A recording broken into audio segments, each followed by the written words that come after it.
Welcome back, everyone, and thank you so much for your patience. It's my great pleasure to introduce our first speaker of the day, Mario Martinez Jr. Mario is a digital sales evangelist and social selling champion who has spent 82 consecutive quarters in B2B sales and leadership roles, growing hundreds of millions of dollars in revenue annually. As the CEO and founder of the sales training and coaching firm Vengreso, Mario teaches marketing and sales professionals how to leverage digital sales tools and develop an engaging personal brand to attract today's modern buyer. Mario is also the host of the Selling with Social podcast and has been honored among the top 10 sales influencers of 2018 by the Modern Sale magazine and the top 25 most influential inside sales professionals by AAISP, among many other awards and recognitions. It's our honor to bring him now to the Boundless virtual stage and get this party started. Ladies and gentlemen, please welcome Mario Martinez Jr. Here's what I want to be talking to you guys about this morning, and it's really on the concept of, are you next? As sellers, we want to be thinking about today's modern buyer and what today's modern buyer is doing to us and with us and how we are responding. And I want to talk a little bit about some things. First off, I want you to think about one thing and one thing only today. If you only remember one thing from today, it's remember, don't do normal. You see, everything that we were taught, everything that we have been taught about selling and sales, and I've been in sales for 21 years. Everything that we've been taught has changed in the way we engage and connect with buyers today. And if you think about this whole concept of what I mean by change, if you go back just 10 years ago, and what you saw from 10 years ago to present day, there is more information that is available to our buyers. There's more content. There's more material. There's more tools and technology that are available to both us and our buyer. And the question is how do we respond to that? So I want to start out by talking about a story. First, there were three companies. And let's talk about these three companies. You guys know these companies: Blockbuster, Borders, Toys R Us. These are huge name brands that we know worldwide, and some of them more recently, which is Toys R Us. In fact, some of us grew up with these iconic, legendary brands like Toys R Us, thinking about this particular jingle. I don't want to grow up. I'm a Toys R Us kid. You know the rest of those words. Now think about this. Toys R Us kids, our children's children will never know what it means to be a Toys R Us kid.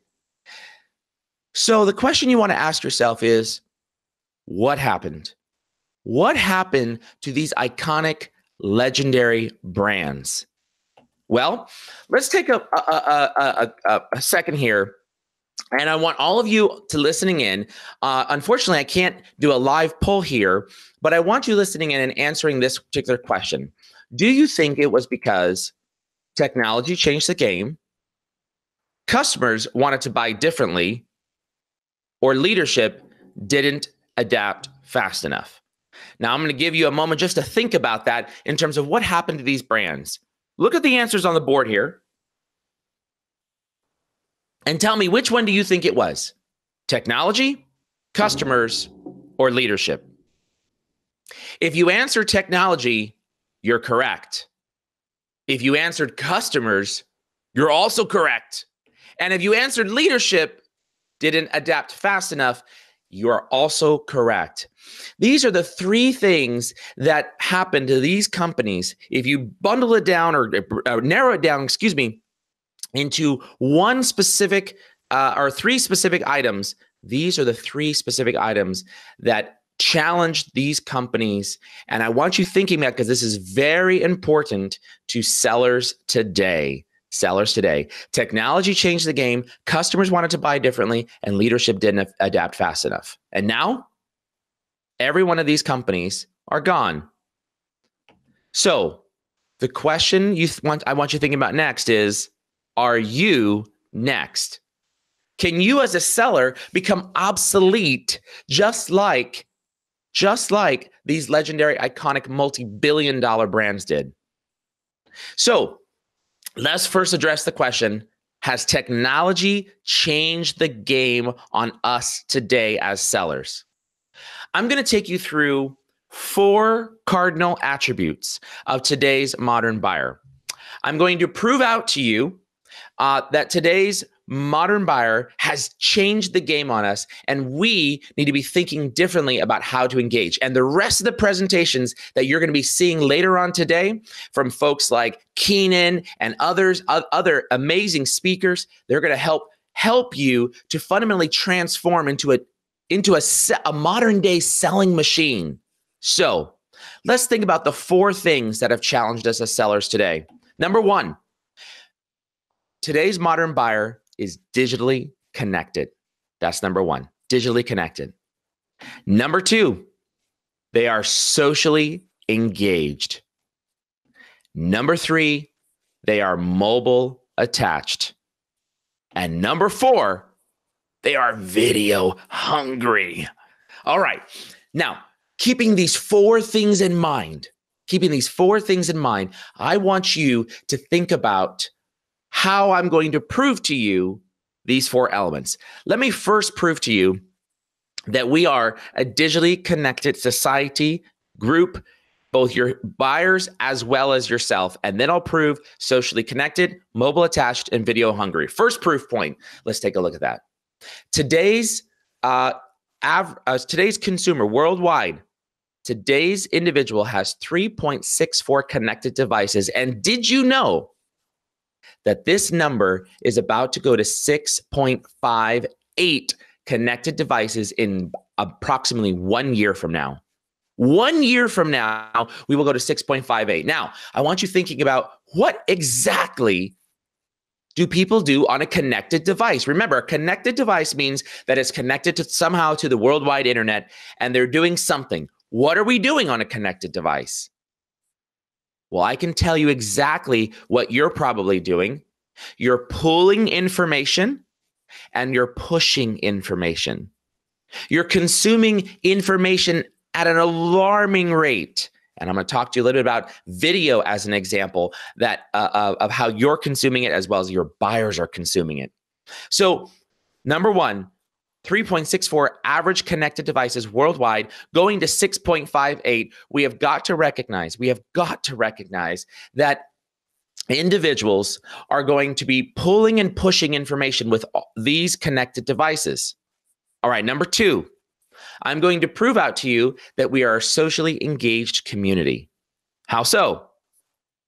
Well, here's a slide that showcases the percentage of the US population from 2008 to 2017. Now, 2018's numbers literally just got published in the last couple of weeks, and I'll tell you what those numbers are.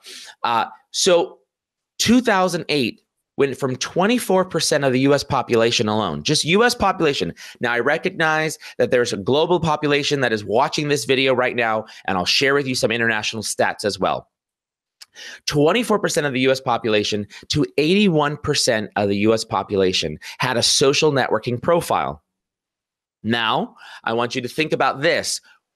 How many social networking profiles does this represent? Or if you think about the international number, the numbers that just came out as published by Hootsuite showcase 3.4 billion people, billion people out of the nearly 8 billion people on Earth have a social networking profile and are socially active. All right. So what, in fact, do these numbers represent? Well, there is no doubt about it. They represent all social networking sites, and there's well over 200 of them. But I want you in your mind rattling off what are the big 6. YouTube, LinkedIn, keep on going, Facebook, Twitter, Snapchat, Instagram. Sound familiar? I bet you didn't know, though, that YouTube was a social media or social networking site. And yes, it is. In fact, it is the second most searched website and the second most visited website in all the world. So, thinking of this, our buyers, you are socially engaged individuals. Now, the question you have to ask yourself is, as I'm going through these proof points, what exactly are you doing in terms of leveraging this medium, a digitally connected environment, a socially engaged environment with your buyers? All right. Number 3. Now this one, hopefully you get a great chuckle out of this one, because this is one of my all-time favorite slides that embarrasses most people, including myself. So I'm going to raise my hand and say, I do this on this next slide. But I'm going to prove to you that we are mobile attached. Thereby, this next slide that I show, I want you to answer the question as I show it. Do you do the following? Because this will prove that we are mobile attached. You ready? Here we go. Do you take your phone to the bathroom with you? Of course you do. Now, I told you that I would embarrass myself and I would be the first person to raise my hand. And the reality is, if you think about this, we take our phone to the bathroom with us, and this is something we would have never done. We are a mobile attached individual, and our buyers are mobile attached. And what do you think we're doing on mobile devices? In fact, much of the world's internet traffic is consumed as a result of mobile use. So we are pulling and pushing information, and we need to be thinking about, why do we care about it being on a mobile device? Because if we understand that we are mobile attached, then when we as sellers reach out to a buyer, we recognize that our messages must be short and sweet for what's called a one-touch mobile scroll. All right, now that I've embarrassed you, now that you've got this visual in front of you, this is not me, by the way, just in case you were wondering. And many people do, but the question is what's the fourth element, and can I prove to you that we are a video-hungry society? You ready for it? Here we go. Proof point number 4. Experts predict that by 2021, 81% of the world's internet traffic will be consumed as a result of consuming video. 81%. Now, this study actually came from Cisco in 2017. Cisco is a small little player, if you would, inside of the, quote, B2B internet world, or excuse me, not B2B, the internet world, a small little player. And this is all based upon their real data and forecasted predictions. So proof point number 1, we are digitally connected with 3.64 devices going to 6.58 connected devices. Proof point number 2, we are socially engaged with at least 81% of the US population, or 3.4 billion people across the world with a social networking profile. We are mobile attached, and we prove that out by, well, taking it to the bathroom with us, our mobile devices. And number 4, we are video hungry. Now, I mentioned this earlier. Did you know that YouTube was the second most searched site in the world? Behind Google, by the way, just so you know. So those are the 4 cardinal attributes that we need to be thinking about in terms of technology has changed, times has changed. And so now the question you want to ask yourself is, are our B2B customers buying differently? All right. I'm going to take you through some information that came from Gartner, and I hope that you enjoy this information as much as I do. First off, this was a series of 750 B2B respondents to Gartner's individual study. And they went out and they sourced the B2B buying community and said, if we look at the entire portion of time that is spent on whatever buying activities that you spend on, what does that pie chart look like? And so the research came back saying that our B2B buyers are spending 27% of their buying activity time, the proportion of time spent on buying activities, 27%, they're spending on researching independently online. I'm going to pause there and let that sink in just for a moment. 27%, they're researching independently online. That means they're going out and pulling and consuming information at alarming rates. Our marketing departments for corporations can't even keep up with the amount of content that is being consumed by today's buyer. The second piece is they are spending 22% 2% of their time meeting with buying groups. Okay, what does that mean? Well, they go out and research. There's usually a buying committee. The number that you probably know is 6.8 average buyers that are involved in a buying decision. And so those 6 buyers or more will go out and do the research independently, and then they come together and they meet as a buying group. A great example is within our organization, Vengreso, we have on average anywhere between 3 to 4 buyers on a particular item. And so what we did was on our last recent purchase was we went out, we said, all right, we've got 4 of us. Let's go out and do some research. Let's figure out what we've got out there in the marketplace. Let's figure out who we want to talk with. Let's look at all the different things we can in terms of defining requirements, also what other companies have done. And then we came back together and we met together and we said, what did you find out? Johnny, Susie, and Mary, we all brought our notes together. And as we brought the notes together, we realized, oh man, yeah, we didn't think about this. We should have thought about that. We no longer need this. This is not important to us. Okay, no problem. So we spend time collaborating together internally. Now, if you think about this, we're already at 49% of the way through the buying process. And notice how buyers have said they have not spoken to a salesperson. Then what happens next? They go offline. So they thereby turn around, and after they've researched independently, they meet together as a group. Now they go out and they go do some more research on their own. And offline means traditionally they're picking up the phone, they're calling their friend within the industry, a peer within the industry. They're talking to other customers who may be customer case studies that you don't even know about in terms of buying activities that are taking place. Now, this is super important that you understand that at this point, buyers have not said that they're speaking to you as an individual seller. Whoa. So you mean to tell me that they're spending 27% researching independently online, 22% together, and then another 18% for a total of 67% of the way through the buying process, and they have not spoken to you or I? Now, if you think about that, how much time are they spending with suppliers like us? The answer, 17%. And oh, by the way, the high probability that you are probably just one competitor inside of a specific opportunity. So let's think about it in the context of there's at least 3 people or companies that they are speaking to. Now that means you are only receiving 1/3 of the 17% of the time. 1/3 of the 17% of the time. So as technology has changed, as data has changed, as information has become more available, now we need to think about what do we do with this information? That's one question. And then some of you may be thinking, well, that's interesting, but does this apply to all types of buyers? So before we answer what do we do with this information, let's answer the very important question, which is, does this match across all types of buyers?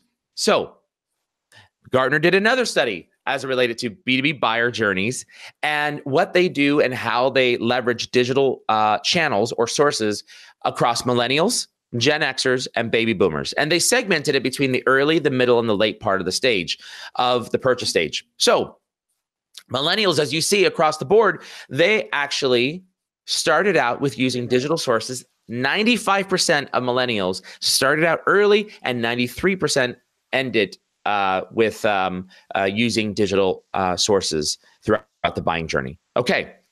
Now, how does that differ from Gen Xers and baby boomers, who are oftentimes in positions of leadership and also buying positions? Gen Xers, what did they do? Not too far off the millennials.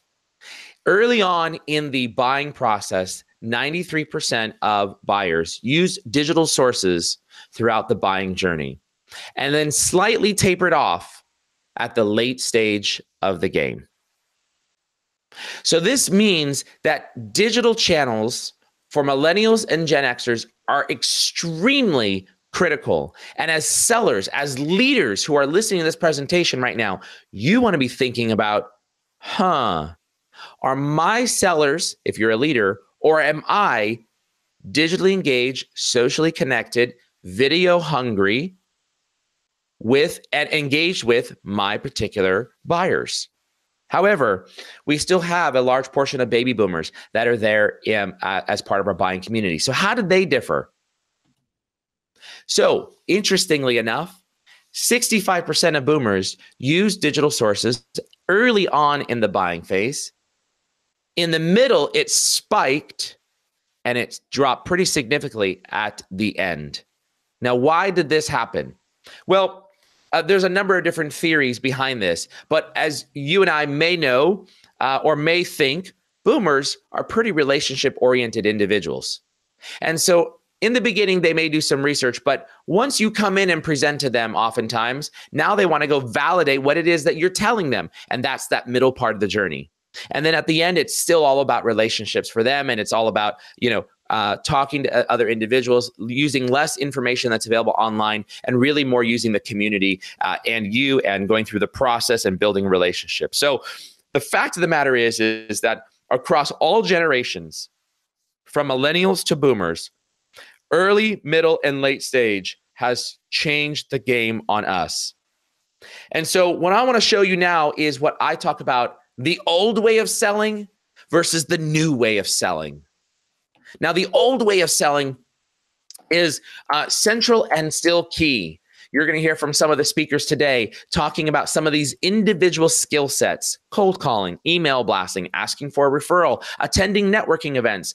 I still do all of them. The question is do I do it as much? And are they as effective as they once were? In my humble opinion, the answer is no.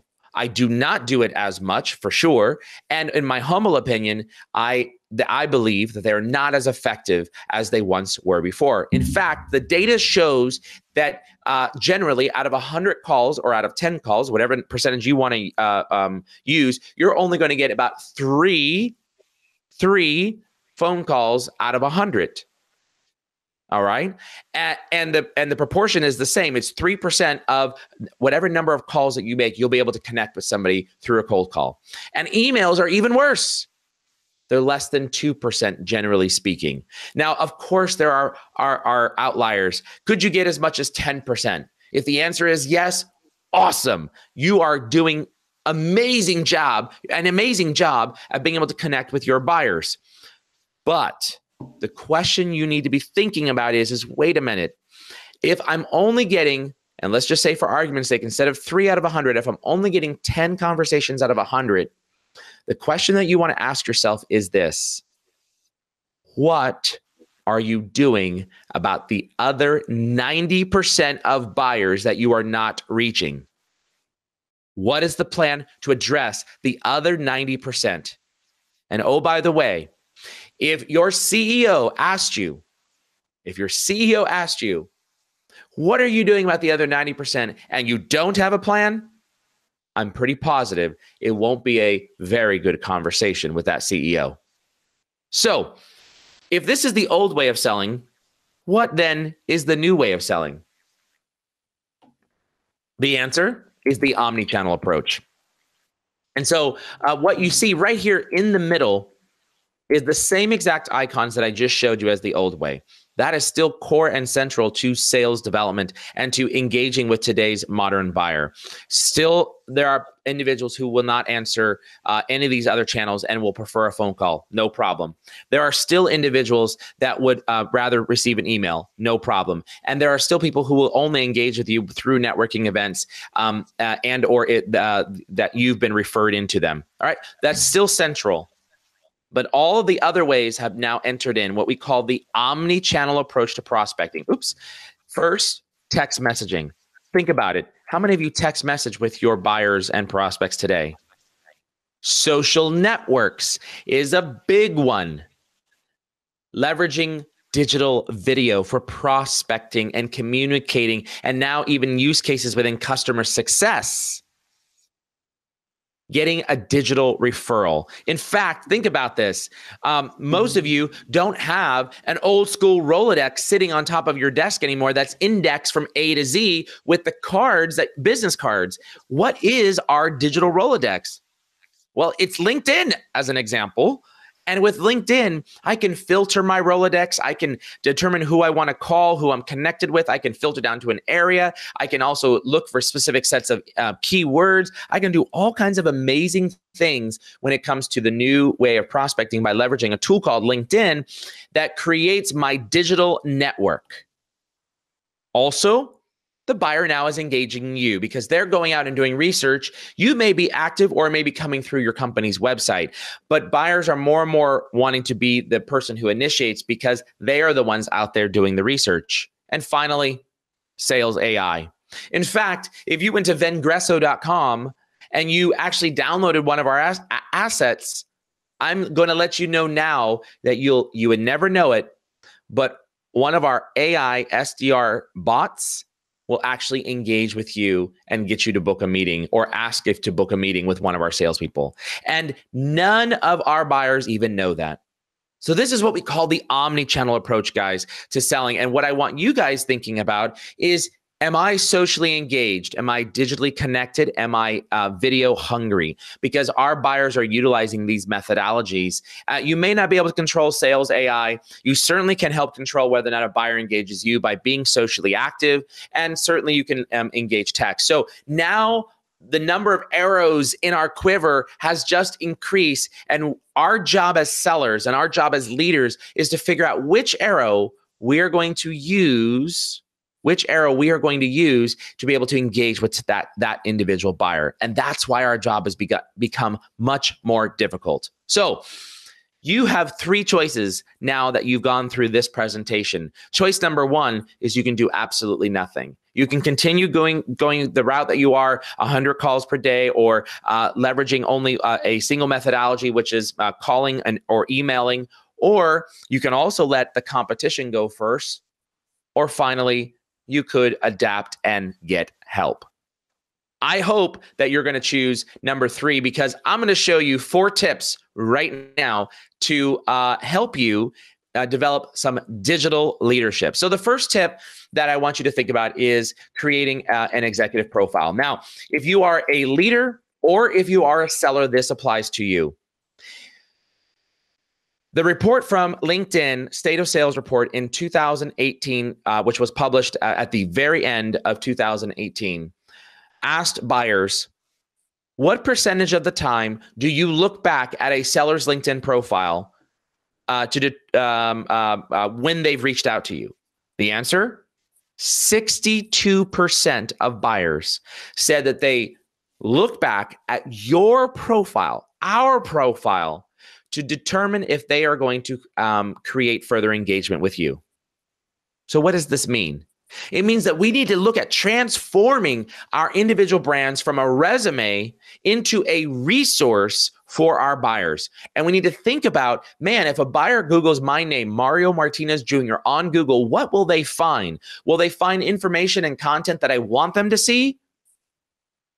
Or information and content that reads like this: top producing sales rep, quota crushing sales rep, or my all-time favorite, which we have seen, I cannot tell you how many times, best contract negotiator. Now, those things make sense if you're looking for a job. But if you are a seller and you're engaged with your company's product or services or offering, you want to make sure that you build your digital brand such that it's reflective of who you help, how you help, and what business problem you solve. You need to be thinking about this as your mini microcompany.com website. And this is your Rolodex, guys. We no longer have that big giant rolly ball spinning thing on our desk that we index our business cards in. We connect with individuals and we bring them into our network. And for leaders, when I was in the leadership position 3 years ago, I always told individuals who came into our organization, you have 2 choices. Choice number 1, you can choose who you work for and choose the company that you work for. So choose wisely. And I promise you that every one of you out there who are interviewing individuals, one of the first things you do is go to their LinkedIn profile. Now ask yourself this question. If you're looking at their profile, what makes you think they're not looking at yours? And what are they trying to glean from that? They want to understand, what type of leader are you? They want to understand how you lead. What do other people say about you? What's your style? What's the culture? Those are the things that they're looking for. And the question is do you portray your style, culture, information all around your, in particular, profile to help others understand the type of leader that you want to, that you are, so that they can determine if they want to work for you. Super important that you do that. Tip number 2. All right. Literally, I am going to be heading out of the office today, right now, and I actually have this turned on. So I want you to go ahead and jot down this email address. It's Mario@Vengreso.com. V as in Victor, ENGRESO.com. And just write Boundless in 2019 in the subject line. You're not going to get on any email list by any stretch. Just email and watch what happens when you send me an email. And this is how I, thinking about video, how I digitally connect through video with my target buyers. And I can promise you this, that you have never seen or received an out-of-office message like this. So Mario@Vengreso.com. Send it today because I'll be out of the office for the next few days, and you'll have a chance to be able to literally go through and get that out-of-office reply. You got it? Mario@Vengreso.com. All right, here we go. Tip number 3. I want you to go out there and create what's called a compelling headline. This is for your LinkedIn profile, by the way. So helping you to transform your brand. In your headline, which generally reads your title, you want to transform that into who you help and how you help, and include your company name. This is super important. You want to create a compelling headline because the second most viewed area on a LinkedIn profile behind your profile photo, so please make sure you've got a profile photo, is your headline. That having been said, you want to make sure you transform that into a headline that speaks to who you help and how you help. And so what you're looking at is a couple of samples. And what I want you to do is take a screenshot right now. Take a screenshot of this particular example. And you can turn around and say, who does Clark Kent help? And how do they help? Who does Sarah Jessica Parker, Billy Bob Johnson, who do all these people help? So take a snapshot of these particular headlines here. And tip number 4, this is almost the final slide. I want you to send this, take a snapshot of this invitation, and you're going to send this to your sales manager or sales managers and above. Take this snapshot right here. And after your reps book a meeting, I want you to put them in the habit of opening that meeting back up and adding you as a sales manager, or add your sales manager to the meeting invite. And do that afterwards so your prospects don't see that you've added somebody else to the meeting.